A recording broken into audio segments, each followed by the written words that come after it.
오늘은 십계명 강해 두 번째 시간으로 하나님만, 오직 하나님만 예배하라, 오직 여호와만 예배하라 라는 제목으로 하나님 말씀 증거하도록 하겠습니다.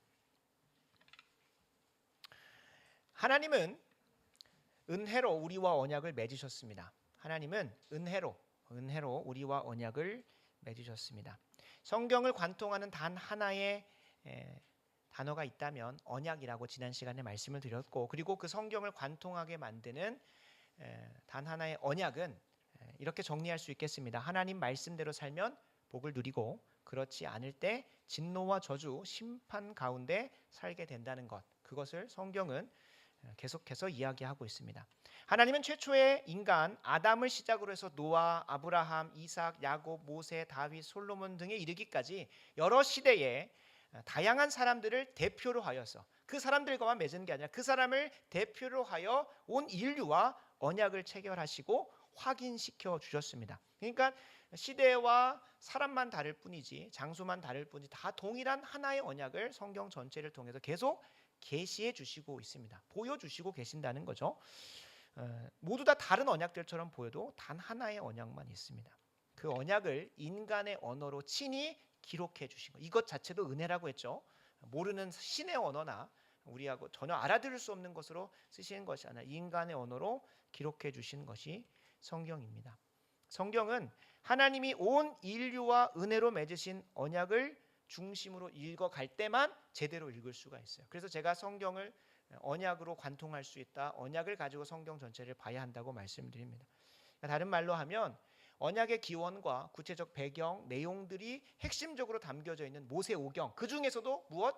십계명을 중심으로 해가지고, 그러니까 십계명을 단순히 그냥 제자훈련생이 그렇게 과제에 썼더라고. 이전에는 뭔가 기독교의 하나 헌법, 그냥 무조건 지켜야 되는 그런 것 정도로 생각했다는. 그런데 이 성경 전체를 읽어내는 하나의 키가 되는 거죠. 그러니까 십계명을 뭐 하지 말라, 뭐 하지 말라, 뭐 해라 정도로만 볼 것이 아니라 이것에 실제적으로 주님께서 담아내고자 했었던 것, 그것이 무엇입니까? 우리는 갈 길을 몰라 죄와 사망의 길을 가지만 주님께서 친히 우리에게 은혜로 언약을 맺으신 사건의 구체적 내용의 문서로서 십계명이라고 말씀을 드렸죠. 이 배경을 모르면 뭐가 그렇게 하지 말라는 건 많고 뭐가 그렇게 해야 하는 건 이렇게 많은지라고 고백할 수 있는 거예요. 그 배경이 정말 중요해요. 그래서 출애굽기 20장 3절 앞에 나오는 것도 주님께서 말씀하시는 거예요. 내가 너를 애굽 땅 종되었던 곳에서 너를 구원하는 하나님이다 라는 것.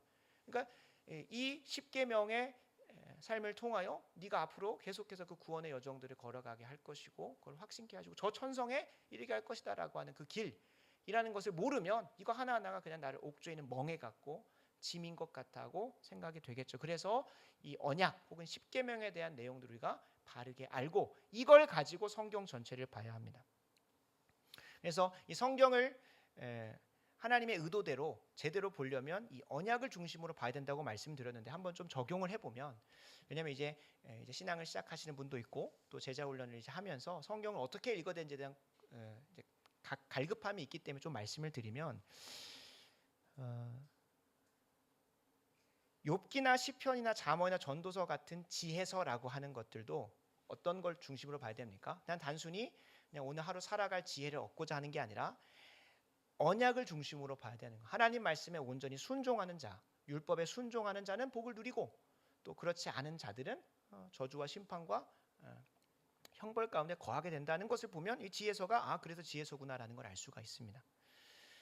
이스라엘 역사 가운데 하나님의 뜻을 전했던 예언서, 선지서들이 정말 많죠. 구약의 거의 절반 이상이라고 봐도 무관할 정도로 많은데, 이 선지서들을 우리가 잘못 적용해서 잘못된 관점으로 보게 되면 마치 이들은 예언했던, 그러니까 앞선 일들을 막 하나님한테서 들어서 전했던 사람들로 보게 되는데, 성경 전체를 언약의 관점에서 성경 전체를 바르게 볼 수 있고 통일성 있고 일관성 있게 보는 이 키를 가지고 보면 이 선지자들이 예언했다고 하면 예언에 대한 가장 성경적이고 아주 건강한 해석은 하나님의 뜻을 전한 것으로 우리가 봐야 하는 것이 맞습니다. 실제로 선지자들이 가서 그 왕들에게, 이스라엘 백성들에게 했던 내용들을 보면 다 언약의 근거에서, 언약에 근거해서 모세오경 토라에 근거해서 십계명에 근거해서 너희들 그렇게 하면 하나님의 진노와 심판과 저주가 임할 것이다라고 선포한 것일 뿐이에요. 그 중에 예수님의 오심도 약속하는 부분도 있고 하겠지만은 분명한 것은 주된 예언의 내용은 뭐 앞선 일, 우리가 정말로 궁금한 장래 일 막 이런 거 알려주는 것보다도 하나님의 말씀을 따라서 사는 자에게는 참된 복이 임하고 하나님 말씀을 벗어났을 때는 주님께서 진노하시고 형벌과 심판이 임한다는 것을 그들이 선포했던 것입니다. 물론 구체적인 역사적 사건, 뭐 바벨론 포로로 간다든지 너희가 뭐 어떻게 될 것이다 이런 것들도 얘기는 하지만 그것에 우리가 함몰돼 가지고 하나님은 그 선지자들의 선지 활동, 예언 활동을 통해서 얘기해 주시고자 한 것은 하나님의 언약이고 뜻대로 사는 삶을 얘기하려고 하는 건데 마치 하나님은 우리에게 막 예언의 은사를 주어가지고 막 그 성경에서 말한 예언의 은사도 결코 앞선 일을 막 알려주고 하는 그런 은사 아닙니다. 그것 때문에 얼마나 많은 목회적 어려움들이 있습니까? 그래서 이 선지서도 우리가 볼 때에 하나님의 언약에 충실한 자가 어떻게 삶을 누리고 어떠한 심판과 저주 가운데 갈 수 있다는 것으로 일관성 있게 볼 수 있는 거예요. 어떤 선지서는 내 마음대로 보고 어떤 말씀 내 마음대로 보고 그게 아니라 언약이라는 것 안에서 제대로 읽어낼 수 있다는 겁니다. 그럼 우리는 여기에서 한 가지 질문을 던져야 합니다. 어떤 질문이냐면 하나님은 우리와 은혜로 맺으신 언약을 통해 궁극적으로 이루시고자 하는 목적이 무엇인가? 그냥 하나님의 말 잘 듣는 사람들 혹은 십계명 하나하나 잘 철저하게 지키 그게 아니라 하나님께서 이 언약을 통해서 자신의 예수 그리스도를 아들 독생자 예수를 십자가에 못 박으면서까지도 이 언약을 완전히 스스로 성취하려고 하셨던 그 언약이 궁극적으로 지향하는 바가 뭐냐라고 우리가 어렵게 물을 수 있고 쉽게 말하면 그리스도인들은 뭘 궁극적으로 바라봐야 되는가? 어떤 삶을 살아가야 되는가? 어떤 삶을 향하여 나아가야 되는가를 물을 수 있다는 거예요. 많은 경우 하나님은 우리의 구원을 위해서 언약을 맺으셨다고 합니다. 이게 틀린 말은 아닙니다. 근데 제가 말씀드리지만 일면 맞는 말이지만 이것이 궁극적인 목적은 아닙니다. 다시 한번 말씀드립니다. 하나님은 분명히 우리의 구원을 위해서 언약을 맺으신 건 맞아요. 그런데 이 구원이 궁극적 목적이 아니라는 겁니다. 이 구원은 종속적 목적입니다.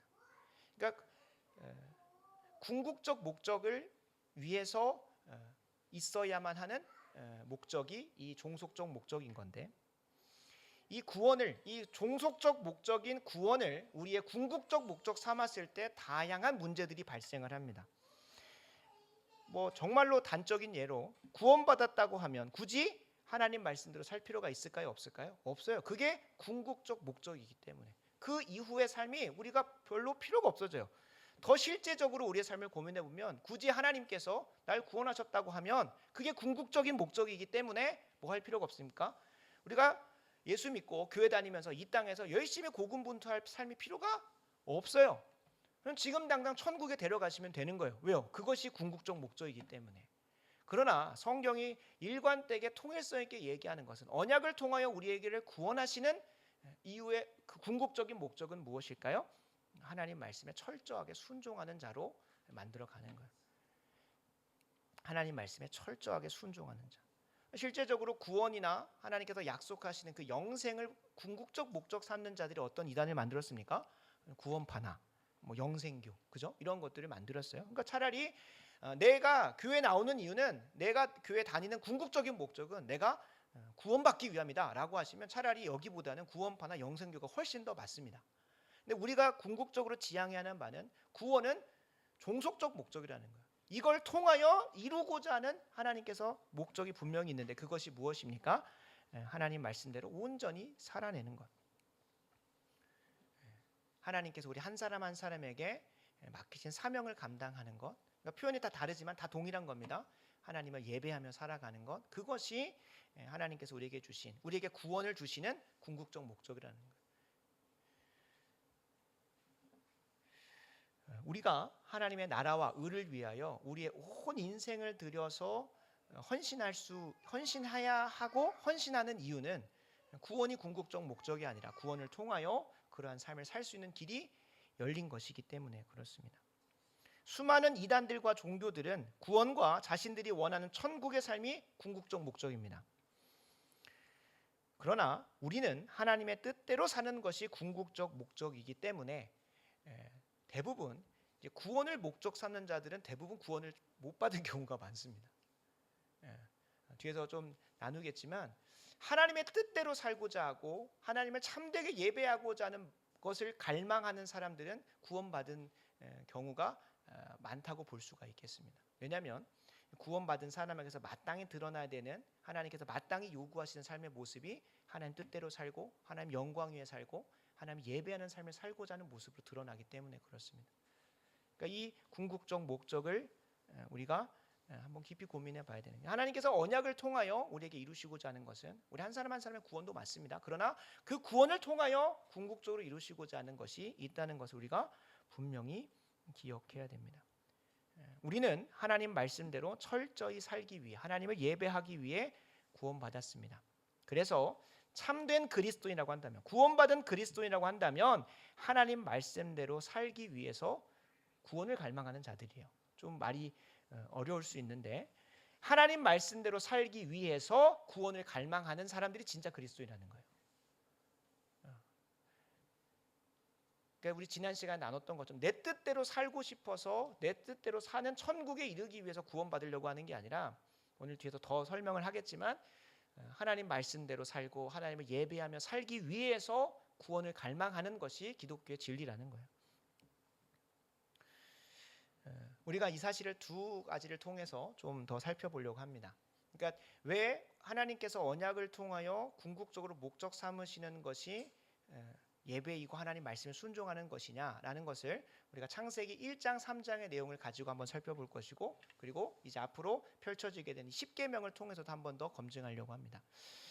첫 번째로 언약의 기원과 배경을 다루고 있는 창세기 1장 3장을 보면 하나님이 아담과 하와를 에덴 동산에 창조하셨는데 뭘 위해서 창조하셨을까요? 하나님을 예배하는 존재로 창조하셨다는 게 중요합니다. 제가 이제 창세기의 이 창조 사건들을 좀 간략하게 에덴 동산을 설명을 드릴 텐데 우리 방향을 잃지 않아야 되는데 분명한 것은 이 창세기에서 하나님이 이 아담과 하와를 어떻게 왜 창조하셨고 어떤 목적으로 창조하셨는지가 중요한 것이 무엇이냐면 그 목적에서 멀어진 것을 우리는 죄로 인하여 타락했다고 말하고요. 주님께서 우리를 구원하시고 언약을 통해 다시 바른 길로 돌아오게 하시는 그 모든 것이 이 창조의 원래 목적대로 돌이키게 하려고 하는 거예요.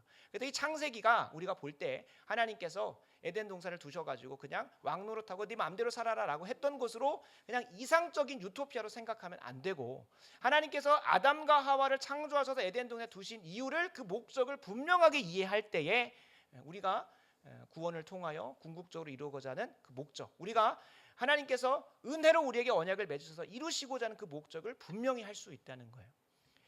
이 창세기의 사건을 보면 창세기에 아담과 하와를 에덴 동산에 두시고 그곳에서 맡기신 것 그리고 이 에덴 동산을 창조하시고 또 그곳에서 하라고 하신 것들을 한번 자세히 살펴보면 이 에덴 동산은 우리가 마음대로 사는 곳이 아니라 하나님의 뜻대로 하나님을 예배하는 곳임을 확인할 수가 있습니다. 실제로 구약 신학자인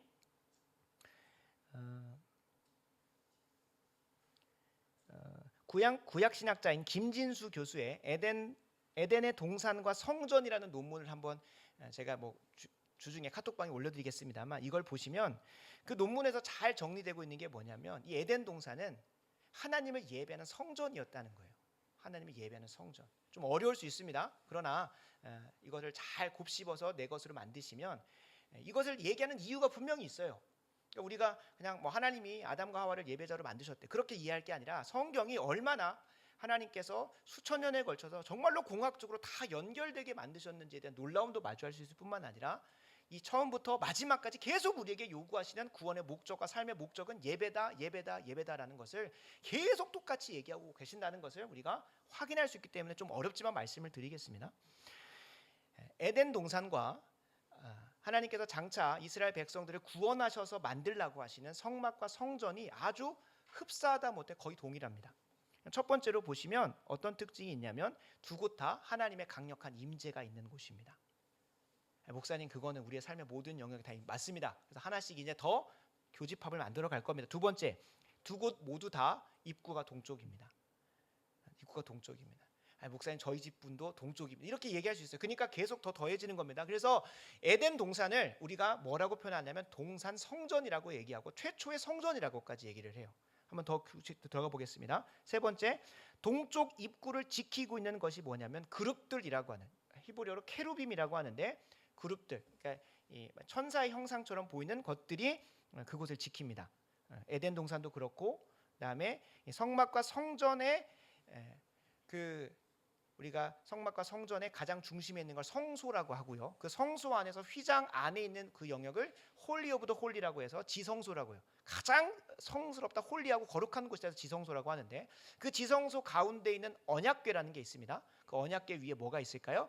그룹들이 이제 그곳을 지키고 있어요. 그리고 그 언약궤 앞에 있는 휘장도 뭐로 새겨져 있을까요? 그룹들이 새겨져 있어요.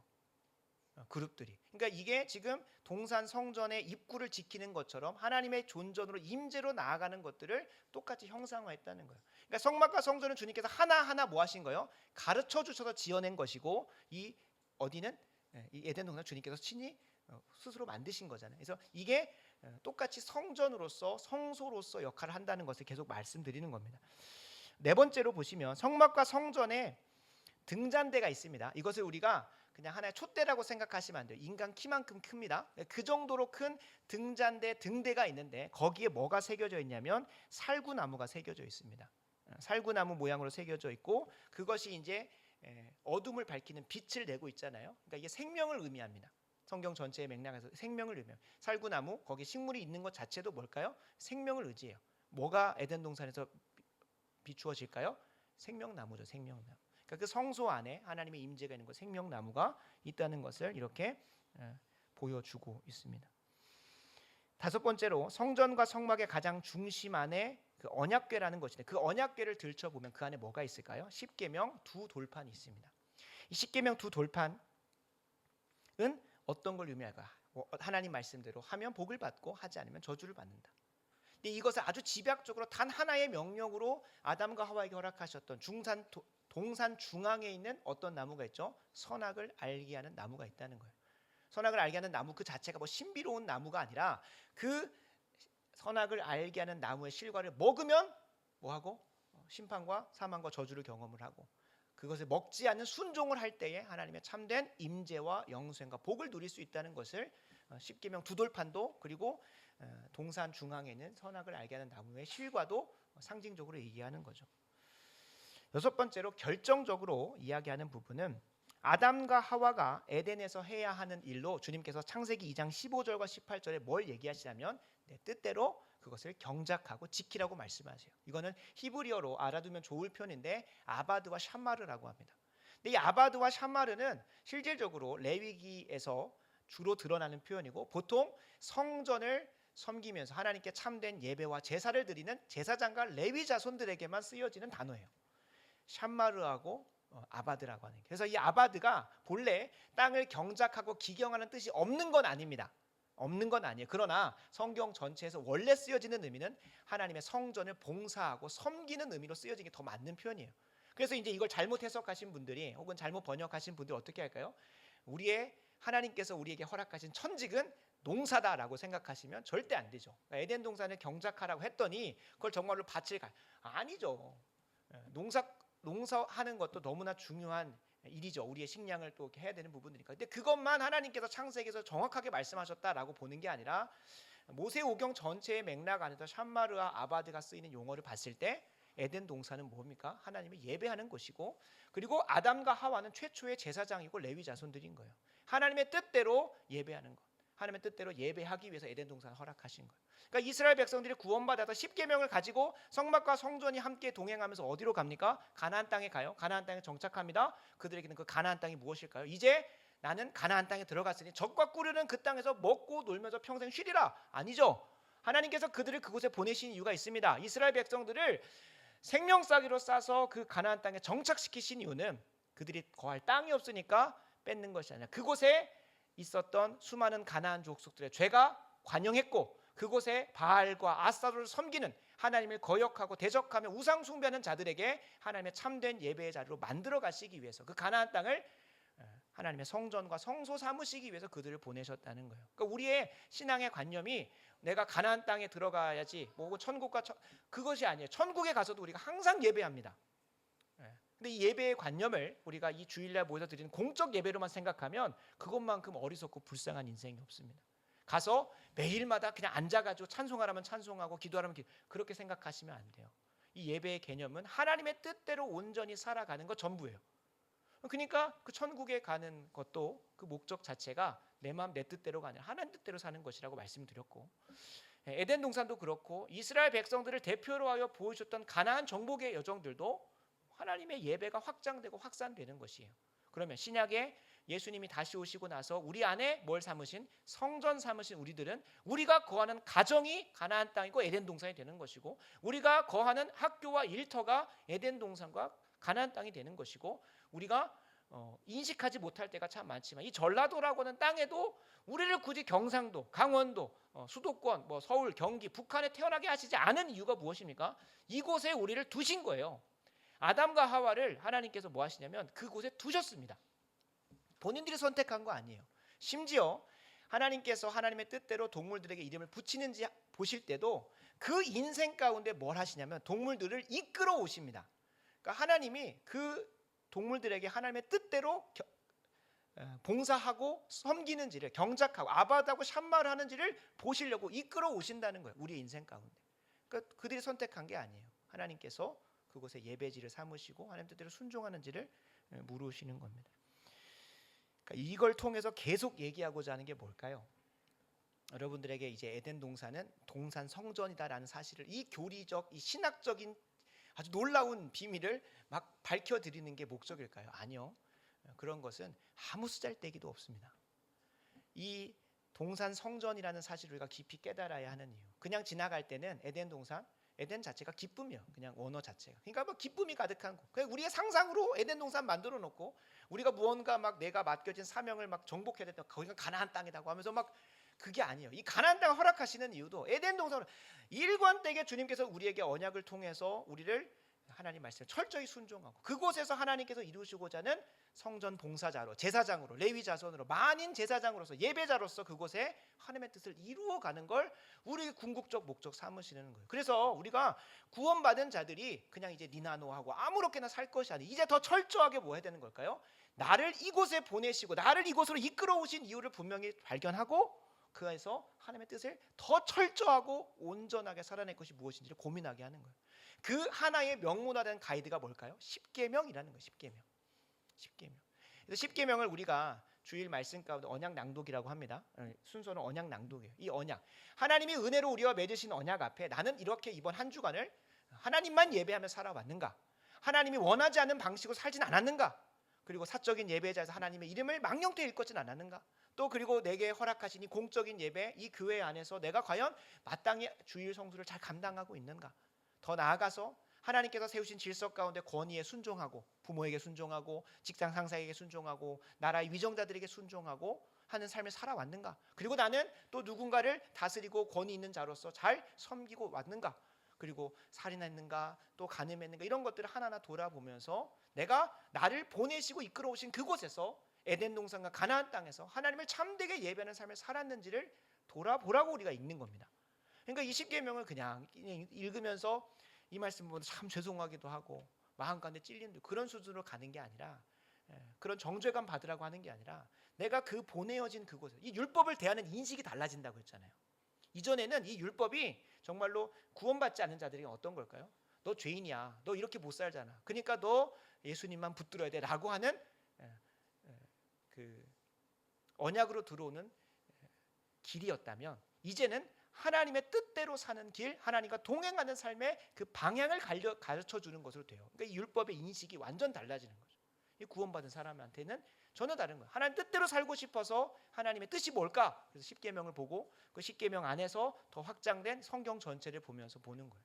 그래서 성경 전체를 제대로 읽으려면 십계명을 가지고 율법과 언약을 가지고 제대로 읽어가야 되는 거겠죠. 그냥 마치 오늘의 운세처럼 오늘 하나님께서 이런 걸 말씀하시는 것 같아 라고 하면서 볼 게 아니라 이 본문이 진짜 하나님께서 그 하나님의 의도대로 어떻게 쓰신 것인지를 분석하고 알아야 되겠죠.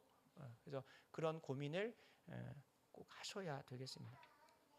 그래서 이 십계명은 구원받은 자들, 언약 백성 된 자들에게 허락되어진 구체적이고 명문화된 언약 조항이라는 것을 거듭 말씀드립니다. 그래서 십계명 20장 1절 2절에 보면 십계명의 구체적 배경이 나와요.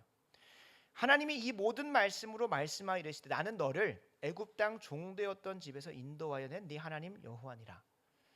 이것을 단순히 이스라엘 백성의 역사를 기록하려고 하는 게 아니라 우리가 이전에 죄인된 삶에서 어디로 왔다는 거예요. 이제 하나님의 뜻대로 살 수 있고 하나님의 예배하는 삶으로 살 수 있는 길로 열렸다라는 것을 확인시켜 주시고, 그러면 어떻게 살아야 되냐라고 할 때 십계명대로 살아내라는 거예요.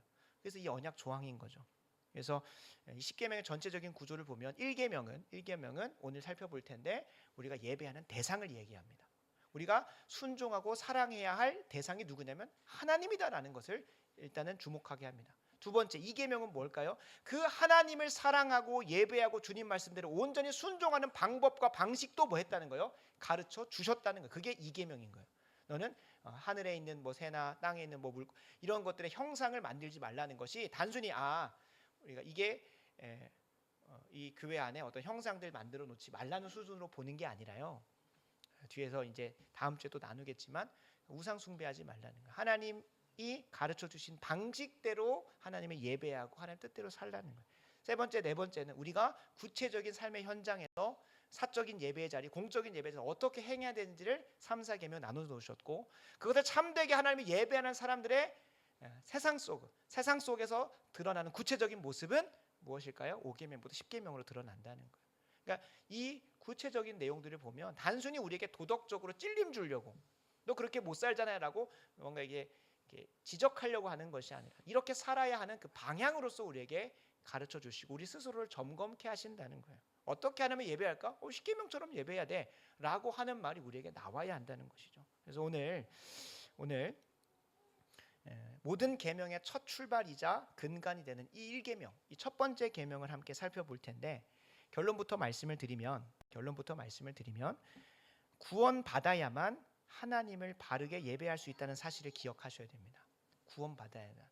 제가 앞에서 계속 말씀드렸던 건 구원은 종속적 목적이고 예배는 궁극적 목적이라는 거예요. 그러니까 구원을 받아야만 하나님을 바르게 예배할 수 있다는 사실을 우리가 기억해야 되고, 두 번째, 하나님을 바르게 예배할 때만 하나님이 우리에게 은혜로 예비해 두신 복과 형통과 영생을 맛볼 수 있다는 사실을 우리가 오늘 1계명을 살펴보면서 그리고 삶에 적용하면서 우리 삶을 돌아보면서 확인하셔야 됩니다. 첫 번째, 구원받은 존재만이 하나님을 바르게 예배할 수 있고, 하나님을 바르게 예배할 때만이 우리가 그걸 궁극적 목적 삼으면 안 됩니다. 이건 진짜 사이드예요. 사이드. 종속적 목적도 아니에요. 하나님을 참되게 예배할 때만 세상 사람들이 부러워할 만한 복과 형통과 참된 영생이 우리에게도 경험된다는 거예요.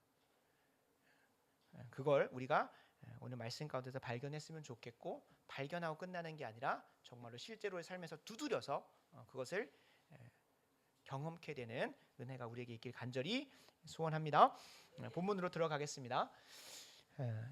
오늘 본문은 인간이 마땅히 합당하게 예배해야 할 유일한 대상을 명시하고 있습니다. 유일한 대상을 명시하고 있어요. 3절입니다. 너는 나 외에는 다른 신들을 너에게 두지 말라.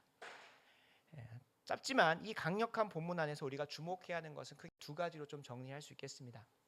참고로 이 10계명의 이 1계명을 더 깊게 보시고자 하시는 분들은 뒤에 이제 뭐 제가 주중에 설교 준비 때문에 아마 제가 뭐 서재 갖고 가긴 하겠지만은 하이델베르크 요리 문답이나 혹은 이제 10계명 관련된 그 해설서들이 있습니다. 대요리 문답 같은 경우 그걸 보시면 이 한 줄인데 하나님께서 여기서 의도하신 바가 무엇인지를 깊이 해설해 놓은 내용이 있습니다. 그래서 시간이 되시면 한번 쭉 읽어보시고 그 안에서 이것을 통해서 하나님께 진짜로 의도하신 게 무엇인지를 더 깊이 알게 되고, 그냥 아는 것에서 끝나는 것이 아니라 그 안에 은혜도 있고 또 그것을 잘 온전히 순종해내는 은혜를 한번 경험해 보셨으면 좋겠습니다. 첫 번째로 우리가 주목해야 될 것은, 첫 번째로 마음과 목숨과 힘과 뜻을 다하여 하나님만 사랑하라는 것입니다. 다시 한번 말씀드립니다. 마음과 목숨과 힘과 뜻을 다하여 오직 하나님만 사랑하라는 것이 이 첫 번째 계명에 있는 것입니다. 예수님은 이 십계명 전체를 단 두 가지 혹은 하나의 명제로 축약하셨습니다. 그것이 무엇일까요? 하나님 사랑, 이웃 사랑입니다.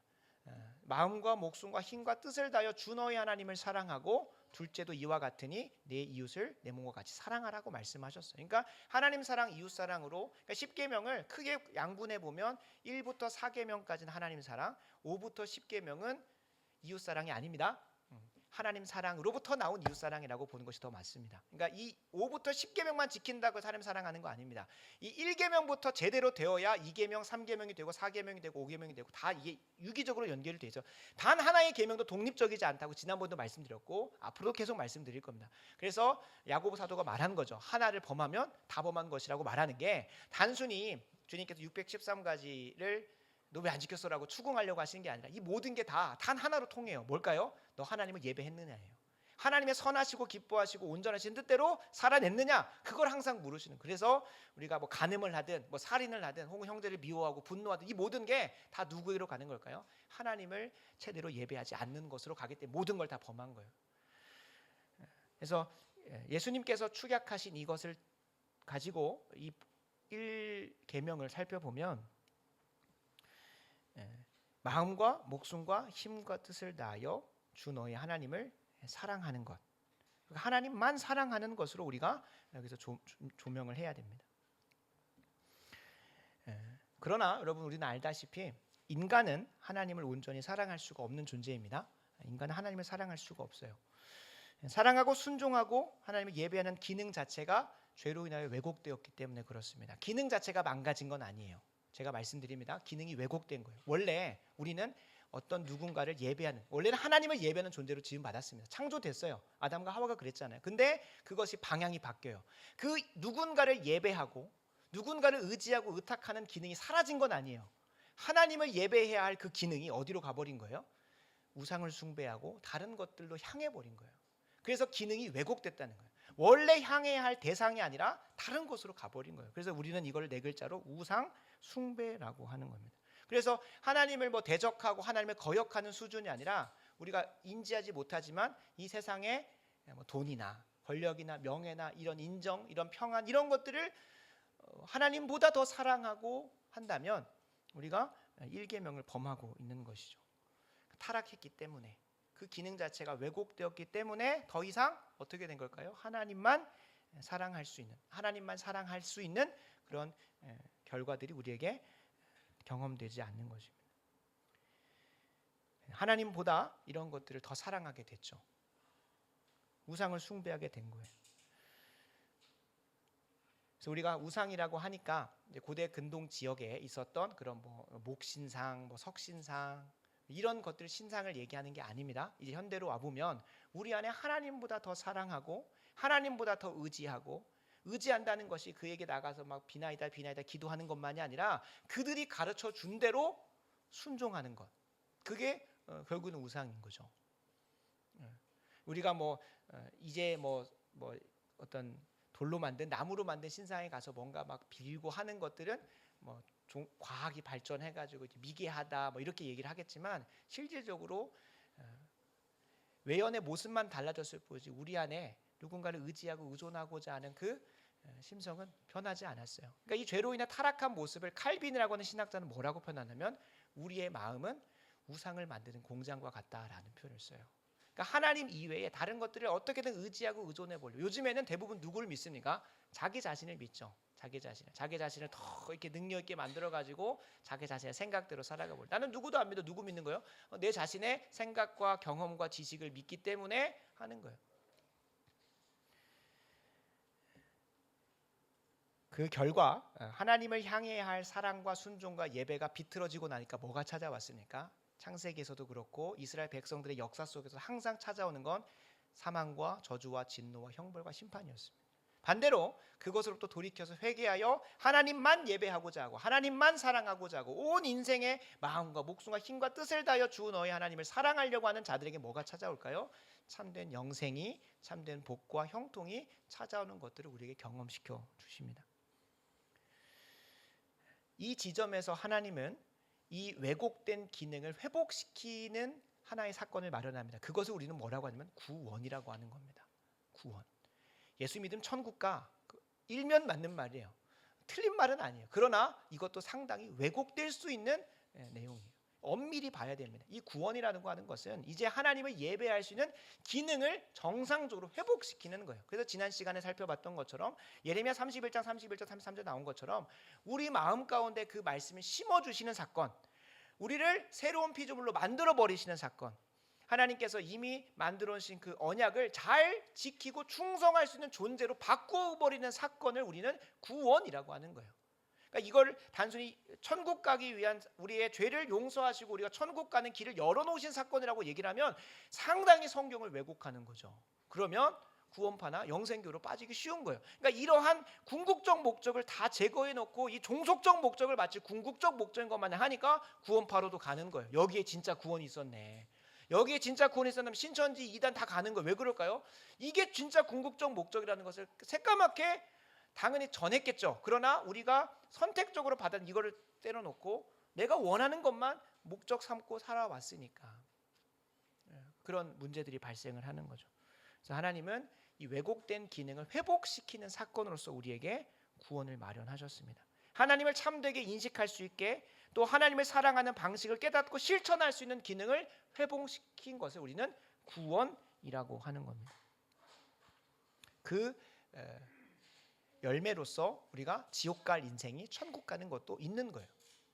그러니까 이것이 목적이 아니라 오늘의 핵심이기 때문에 계속 거듭 반복해서 말씀드리는 겁니다. 천국에 가는 그 삶은, 천국에 가는 그 여정은 그것에 뒤따라오는 거예요. 영생, 복락, 형통 이런 것들은 하나님을 예배하는 자에게, 하나님 뜻대로 온전히 순종하고자 하는 자에게 자연스럽게 맺어지는 것이지, 영생과 복락과 천국의 삶을 목적 삼는 그 순간 다시 또 뭐가 궁극적 목적이 되는 겁니까? 구원이라는 게 궁극적 목적. 이 순서가 제대로 돼야 돼요. 이 순서를 우리가 놓치면 절대적으로 안 됩니다. 그래서 한마디로 정리하겠습니다. 우리는 구원을 얻기 위해서 하나님을 예배하는 게 아닙니다.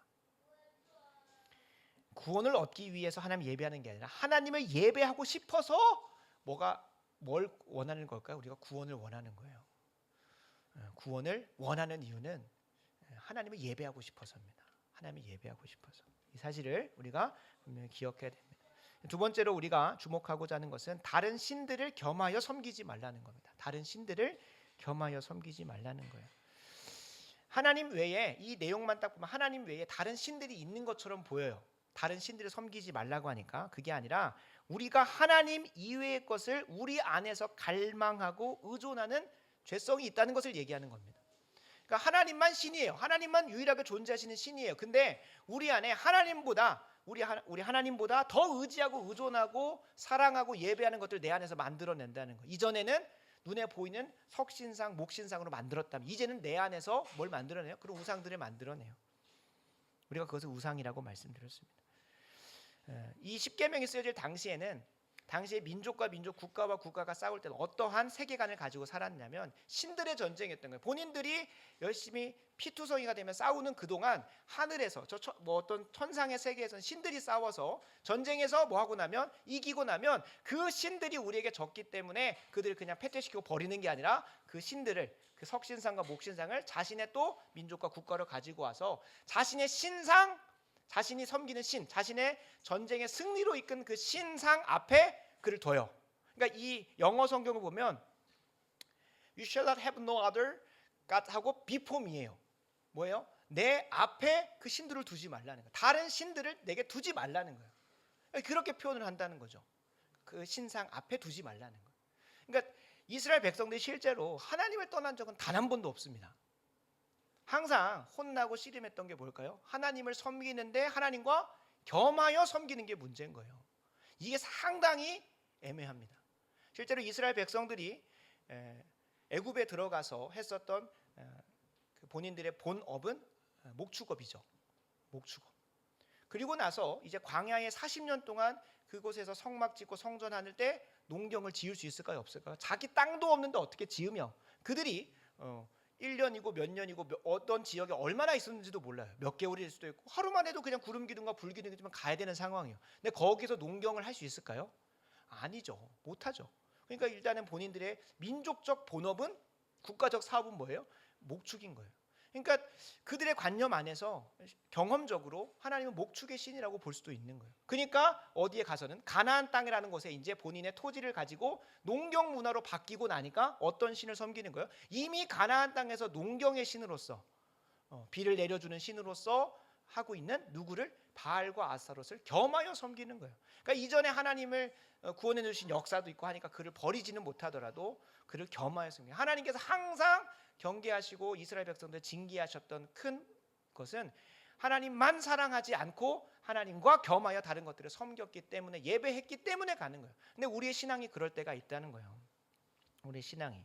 그러니까 우상 숭배라고 하니까 목사님 저는 뭐 저기 로마 카톨릭에서 하는 뭐 성인 숭배나 이런 것도 안 하고 뭐 십자가 목걸이도 안 하고 뭐 이런 거 안 합니다라고 할 게 아니라 우리 안에서 하나님보다 더 의지하고 의존하는 것. 아니 목사님 저 하나님께 기도만이 하나님께 의지하고 의존하는 게 아니라니까요. 정말로 하나님을 의지하고 의존하는 자는 뭘로 드러나게 돼 있습니까? 하나님 말씀에 순종하는 것으로 드러날 수밖에 없어요. 내 생각, 내 지혜, 내 지식으로 뭔가 해내는 게 아니라 하나님을 전적으로 신뢰하고 예배한다면 하나님 말씀대로 살아내려고 하겠죠. 아니 목사님 저 잘 순종하고 있는데요. 아니요, 거기서 끝나지 않습니다. 하나님을 전적으로 의지하고 의존한다는 건 내 삶의 모든 영역에 하나님 말씀대로 다 고민해 보는 거예요. 이게 진짜 하나님이 기뻐하시고 선하시고 온전하신 뜻일까? 요즘 내 학교에서의 삶, 내 일터에서의 삶, 내 가정에서의 삶, 내가 부모된 자로서의 삶, 내 자녀된 자로서의 삶, 사람들과의 모든 관계마저도 하나님의 선하신 뜻대로 살아가려고 하는지에 대한 정말 치열한 고민과 묵상과 씨름과, 그렇게 안 되는 것으로 하나님 앞에 또 처절하게 엎드리고 다시 또 나아가서 순종해보는 그 여정으로 간다는 거예요. 그런 고민을 했던 신앙의 선대들 때문에 자연스럽게 하나님의 영광이 이 땅 가운데 임했던 것을 우리는 볼 수가 있습니다. 그것이 하나님께서 우리에게 기뻐 받으시고자 하는 예배의 진짜 모습인 거예요. 그러니까 여호와만 섬기라고, 나 여호와 섬기는데 저 어디다가 적으라고 하면 기독교라고 적어요. 그런 수준이에요. 나 그리스도인이라고 말하고 다녀요. 그런 수준이 아니라 나의 삶의 모든 영역에 하나님의 말씀대로 다 하나하나 해보고 있는가. 적어도 내 삶의 어떠한 부분은 경계선을 쳐놓고 주님 여기만은 아닙니다 하는 그곳이 뭘까요? 우상입니다. 그곳이. 적어도 주님 제가 이 부분을 하나님께 내어드릴 수 없습니다. 그것이 우상이기 때문에, 그것이 최고의 가치가 있기 때문에 하나님 말씀 앞에서 내려놓지 못하는 거예요. 목사님 그거 하나 가지고 그렇습니까? 라고 말할 게 아니라 그거 하나가 전부인 거예요. 그거 하나를 하나님께 내어드리지 못하는 그것 자체로부터 다른 것의 가치와 우선순위가 배열되기 시작을 하는 거죠. 근데 반대로 하나님을 최고의 가치에 두고 최고의 우선순위에 두고 최고의 의지하고 의존하는 존재로 두는 그 순간, 예배의 대상으로 두는 순간 다른 모든 것들이 또 뭐가 될까요? 가치가 배열이 되는 것이겠죠. 하나님을 최고의 가치에 두기 때문에 돈은 수단이 될 뿐 목적이 되지 않는 인생, 하나님을 최고의 우선순위로 최고의 예배의 대상으로 두기 때문에 내가 뭐 이전에 있었던 여러 습관들, 그런 것들 다 쉽게 포기할 수 있게 되는, 그것이 여호와 하나님만 사랑하는 것이고 하나님과 겸하여 다른 것들을 섬기지 않는 것입니다. 그러니까 적어도 내 삶에 있어서 이런 부분들은 하나님 뜻대로 살면 평안하고 좋으니까 이 부분은 좀 하나님 뜻대로 생각해보고, 또 이 부분은 또 세상의 지혜나 또 사람들이 하는 말 혹은 내 경험이나 내가 쌓아왔던 삶의 연륜을 가지고 한번 이런 이쪽 방향으로 해보고, 그러고 있다면 그것은 일계명을 처절하게 범하고 있는 겁니다. 우상을 숭배하고 있는 거죠. 우상을 숭배하고 있는 겁니다. 근데 그때마다 하나님은 호세아 10장 2절 말씀처럼 그 제단을 쳐서 깨뜨리시고 그 주상을 헐어버리십니다. 제가 10장 2절 말씀 읽어드리겠습니다. 그들이 두 마음을 품었으니 이제 벌을 받을 것이라. 하나님이 그 제단을 쳐서 깨뜨리시며 그 주상을 허시리라. 이거 참 무서운 말씀입니다. 하나님보다 돈을 더 사랑한 사람은 돈으로 망합니다. 물론 하나님의 입장에서 성공한 거죠. 세상으로 보면 돈으로 망할 겁니다. 하나님보다 세상의 인정과 권력을 원했다면 그 권력과 인정으로 망할 겁니다. 왜 그럴까요? 하나님을 사랑하는 자들은, 하나님이 사랑하시는 자는 하나님 질투하시는 하나님이시기 때문에 결코 본인이 받아야 될 영광과 본인이 받아야 할 그런 참된 순종과 예배를 다른 이들이 빼앗기고 싶어 하시지 않으세요. 그리고 사랑하는 자녀들이 그것을 예배하고 그것에 순종하고 그것을 전적으로 의지하며 살아갈 때 어떠한 사망과 진노와 심판 가운데 거할지를 분명히 알고 있기 때문에 주님은 그 주상과 제단을 깨뜨리시고 허물어 버리신다고 얘기를 하는 거예요. 그래서 바라고 원하옵기는 우리는 단 한 사람도 우리의 삶의 여정 가운데 우상을 숭배해서 그것으로 인하여 망한 인생으로, 그것으로 인하여 망하면 너무 좋죠. 그래야 하나님 붙들게 되니까요. 절대 제발 이것저것 저런 우상 저런 신 저런 우상 다른 신들을 하나님 앞에 뒀다가 치워버리고 그렇게 하면서 고생하다가 주님께로 천부여 의지 없어서 두 손 그렇게 오진 않았으면 좋겠습니다. 그냥 단 한 번의 예배로, 단 한 번의 말씀으로, 단 한 번의 주님 앞에서의 부르심으로 그냥 온전히 주님께 헌신하고 마음과 목숨과 힘과 뜻을 다하여 주 여호와 하나님만 섬겨서 그에게서 약속되어진 복과 형통과 복락의 은혜가 우리 모두에게 참되게 누려졌으면 좋겠습니다. 말씀을 마무리합니다. 여러분, 하나님만 사랑하려고 힘쓰시기 바랍니다. 하나님을 사랑하고 말씀에 순종하고 예배하고자 하는 마음이 전혀 내 안에서 드러나고 있지 않다면 여러분 구원받지 않은 겁니다. 그럼 이 사실 앞에서 뭐 해야 되겠습니까? 내게 구원을 달라고, 내게 하나님을 참되게 인식할 수 있고 하나님을 가장 아름답고 영광스럽고 탁월하신 분으로 인식하여 주님 말씀대로 살고자 하는 그 마음, 예배하고자 하는 마음이 부어질 수 있도록 나를 거듭나게 하시고 재창조해달라는 간절한 주의 이름을 부르는 사건으로 나아가시길 간절히 촉구합니다. 다른 말로 하면 하나님을 사랑하는 감각을 내게 달라고, 하나님 말씀대로 살고 싶어져서 하나님 말씀이 송이꿀보다 달다고 느껴지는 그런 감각을 내게 달라고, 하나님을 예배하고 싶은 갈망을 내게 달라고 간절히 기도하시기 바랍니다. 시편 1편 2절에 나오는 것처럼 주여로 하나님 말씀 묵상하고 그 안에 기록된 대로 다 지켜 행하고자 하는 것이 내 기쁨이요 즐거움이요 감사가 되는 그것이 이건 다윗의 고백이잖아가 아니라 구원받은 언약 백성이라면 모두에게 마땅히 고백되어야 될 고백임을 기억하면서 내게도 그런 은혜를 부어달라고 간절히 기도하시기 바랍니다. 반드시 주님께서 약속하시는 것처럼 누구든지 하나님을 참되게 예배하고 싶고 하나님 말씀대로 살고자 하는 자에게 주님은 그 주의 이름을 부르는 자에게 구원을 주실 것입니다. 구원을 주신다고 약속하셨기 때문에 누구든지 주의 이름을 합당하게 부르는 자에게는 구원을 주실 것입니다. 그리고 이미 구원의 은혜를 경험하고 하나님만 사랑하고자 하는 마음이 부릴 듯한 참된 언약 백성들은 하나님을 전적으로 의지하려고 힘쓰시기 바랍니다. 하나님을 계시하는 말씀 가운데 하나님이 우리에게 시편 119편 18절 말씀처럼 놀라운 것을 발견하게 하시다. 그 말씀대로 살고자 하는 마음을 더 달라고 기도하셨으면 좋겠어요. 그러니까 이전에도 여러분들이 하나님 말씀 잘 순종했을 겁니다. 그러나 더 하나님의 기뻐하시고 더 선하시고 더 온전하신 뜻이 무엇인지 알게 달라고 율법을 펼 때마다 깨닫게 하셔서 내가 이거 더 잘 순종하면 이거 못해서 죄송하다라는 표현보다도 이것도 하면 더 좋아하시겠구나, 더 기뻐하시겠구나로 계속 나아가는 거예요. 그 누구도 이 자리에서 하나님의 온전하신과 같이 하나님의 거룩한 것인과 같이 거룩하고 온전하고 완성된 사람은 단 한 명도 없어요. 그러니까 말씀을 볼 때마다 이전에 내가 잘못 행했던 것이 아니라 몰랐기 때문에 하나님이 이제 한 걸음 더 알려주시고 한 걸음 더 더 잘 순종하고자 하는 마음을 달라고 기도하시라는 겁니다. 두 번째로 하나님 말씀대로 온전히 순종할 수 있는 마음뿐만 아니라 그 순종에 따른 참된 열매를 경험하게 해달라고 기도하시기 바랍니다. 하나님 말씀은 머릿속에서 묵상하고 끝날 것이나 삶의 참된 순종으로 말미암은 열매들을 경험하라고 주시는 겁니다. 실천적 무신론자가 있습니다. 입술로는 하나님을 나의 주권자요, 나의 왕이요, 나의 창조주시오, 나의 구원자라는 고백을 합니다. 그러나 무엇으로는 삶의 실천에 있어서는 하나님 없이 살아가는 사람들이 너무나 많다는 거예요. 하나님만 사랑한다고 하나님만을 예배한다고 말은 하지만 실제 삶의 현장에서 보면 저게 하나님을 예배하는 존재인 건지 아니면 그곳에서만큼은 자신 스스로를 우상화해서 자신 마음대로 살고 있는지를 분명히 볼 수가 있습니다. 그래서 삶의 일거수일투족, 삶의 전 부분을 하나님의 말씀을 가지고 목사님 그렇게까지 귀찮게 됩니까? 여러분, 하나님을 사랑하는 사람은 귀찮게 생각하지 않습니다.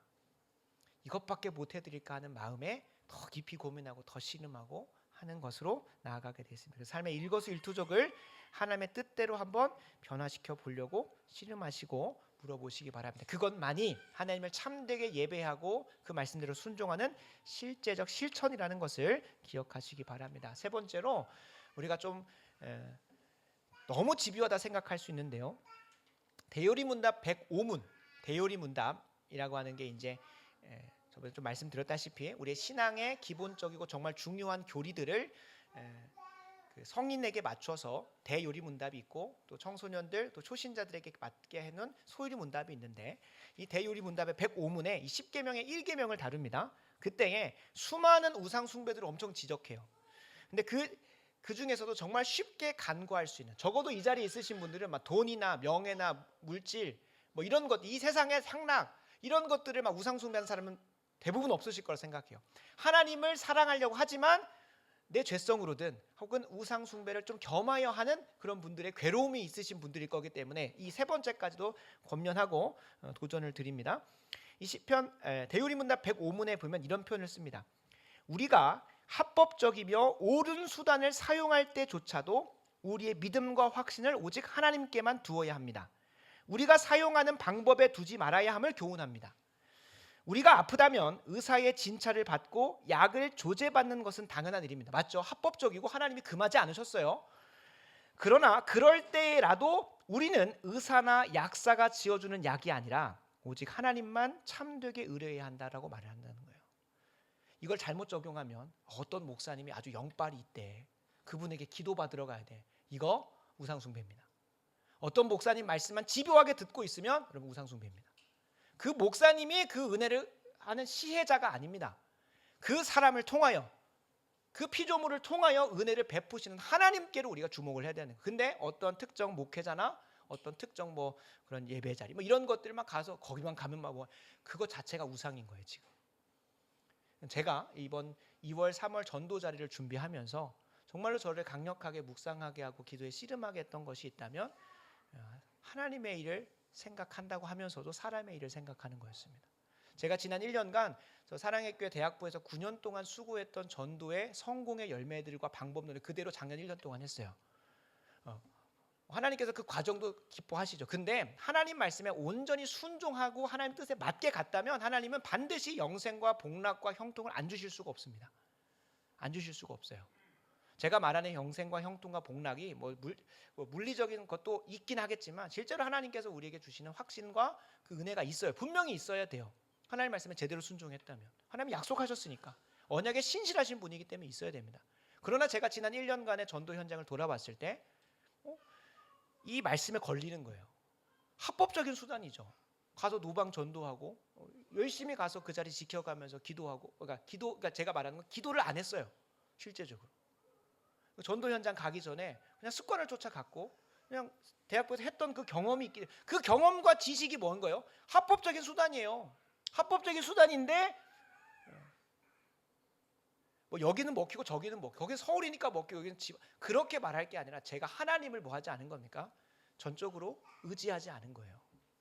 여러분들에게 그런 부분이 있을 거라 생각합니다. 이 말씀 앞에서 1단계, 2단계, 3단계는 아니지만 분명히 특별히 우리 더 좋은 사랑의 교회 성도님들이 하나님만 사랑하게 하기 위해서 다른 것과 겸하여 하나님을 사랑하는 우상숭배를 하지 않게 하기 위한 이 구체적인 세 가지의 적용점들을 드렸습니다. 그래서 한번 점검해 보시고, 내가 합법적인 수단을 가지고 있지만 하나님이 말씀하셔서 금지하신 것은 아니지만 그걸 가지고 하나님의 일을 생각하기보다 사람의 일을 생각하면서 내 지혜나 경험이나 어떤 사람에 대한 하나님이 은혜의 통로로 주는 그를 의지하고 더 의존했던 것이 있다면 여러분 그것조차 내려놓으시고 하나님을 더 바라보게 되는 그 은혜가 우리 모두에게 열렸으면 좋겠습니다. 그래서 이번 한 주간 여호와 하나님만 사랑하시기를 힘쓰시고 오직 여호와 하나님의 말씀에만 순종하려고 힘쓰시고 오직 여호와 하나님만 예배하기를 힘쓰다가 다음 주 해와 같이 빛난 얼굴로 함께 실패한 경험도 또 이미 하나님께서 열매 맺게 하신 영생과 복락과 형통도 간증하고자 하는 마음으로 나아오셨으면 좋겠습니다. 기도하겠습니다. 아버지 하나님, 우리에게 한 주간 그리고 일평생 붙들고 살아가야 할 말씀을 허락해 주심에 감사드립니다.